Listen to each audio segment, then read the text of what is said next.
Praise the Lord. கர்த்தர் உங்களை ஆசீர்வதிப்பாராக. இன்றைய வேத தியான பகுதியில் வாசிக்க தெரிந்து கொள்ளப்பட்ட வேத வசனம் நீதிமொழிகள் 21 அதிகாரம் 31 வசனம்.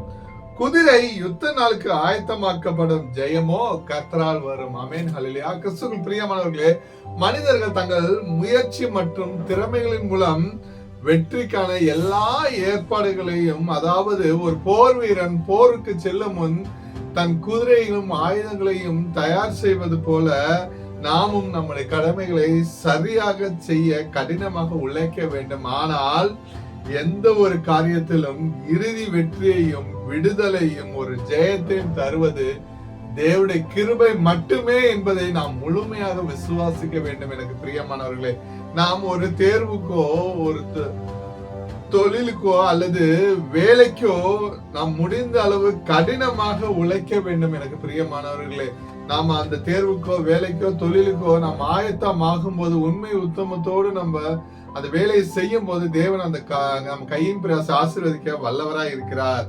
குதிரை எவ்வளவுதான் பலமா ஆயத்தம் பண்ணினாலும் போரின் இறுதி வெற்றியை தீர்மானிப்பது மனிதனோ அல்லது குதிரையோட பலமோ அல்ல, மாறாக அது தேவனால் மட்டுமே சாத்தியம். அல்லேலூயா. சூழ்நிலைகள் நமக்கு சாதகமாக இல்லாத போதும் இறுதி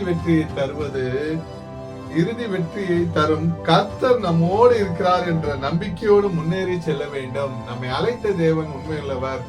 கர்த்தராகிய இயேசுவின் கிருபை உங்கள் அனைவரோடு கூட இருப்பதாக. ஆமென்.